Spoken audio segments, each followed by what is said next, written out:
Doctor, প্রস্রাব করতে গেলে প্রচন্ড ব্যথা করে, কি করি বলেন তো? দাঁড়ান, চেক করে দেখতেছি কি অবস্থা।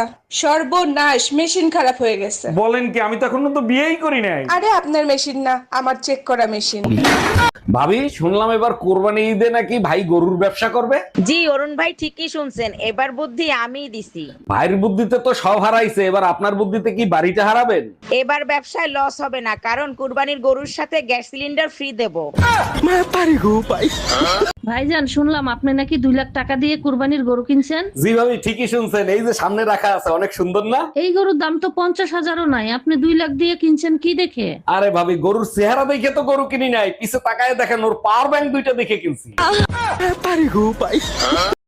ভাবি, শুনলাম ভাই মারা গেছে, কি হয়েছিল? কাল রাতে বললো সিল্কি আমার চশমাটা দাও। বুঝলাম না, চশমা আর মরার সাথে সম্পর্ক কি? আমার নাম তো সিল্কি না, আমার নাম মিল্কি। ও আচ্ছা।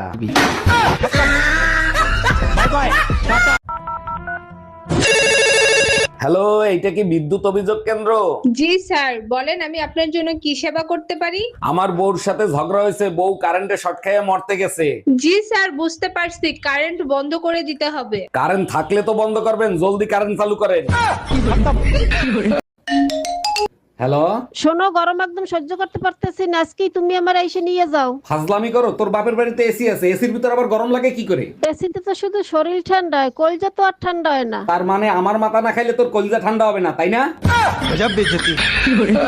কুরবানির গরু কিনতে গেছিলাম, 1.5 লাখ টাকা কইছে, আমি 30,000 টাকা কইছি, দিলো না। তোমার কপাল বলো গরু কথা কইতে পারে না, তা নাইলে তোমার খবর ছিল। যদি গরু কথা বলতে পারতো তাহলে কি বলতো? এ সুসলা বাপারি, তুই কি গরু কিনতে আইছো না পোল্ট্রি মুরগি? সত্যি করে বলেন তো, আপনি কি ডাক্তার নাকি হাতুড়ে ডাক্তার? আরে অরুণ সাহেব, এত রাগ করছেন কেন? কি হয়েছে আমারে খুলে বলেন। পোকায় খাইছে উপরের দাঁত, আপনি নিচের দাঁত তুলে ফেলাইছেন কেন? পোকায় নিচের দাঁতে দাঁড়ায় উপরের দাঁত খাচ্ছিল, এখন আর দাঁড়াতেও পারবে না, খাইতেও পারবে না। ডাক্তার, প্রস্রাব করতে গেলে প্রচন্ড ব্যথা করে, কি করি বলেন তো? দাঁড়ান, চেক করে দেখতেছি কি অবস্থা। সর্বনাশ, মেশিন খারাপ হয়ে গেছে। বলেন কি? আমি তো এখনো তো বিয়েই করি নাই। আরে আপনার মেশিন না, আমার চেক করা মেশিন।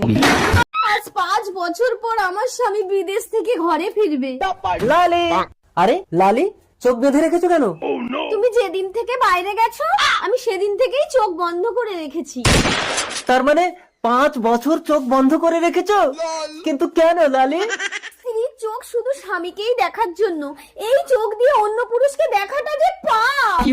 আরে পাগলি, স্বামীকে যদি মন থেকে ভালোবাসো, অন্য পুরুষকে দেখলেই বাকি। না, অন্য পুরুষকে দেখলে আমার সারা গাহক পা কিরম একটা হয়। লালি, তুমি না সাক্ষাৎ সতী। চলো না একটু ঘরের ভেতরে। আস্তে টেনো না, পেটে বাচ্চা। কি করে? কে? আমি তো 5 বছর বাইরে ছিলাম। বলতে পারবো না গো, আমি তো চোখে দেখি না।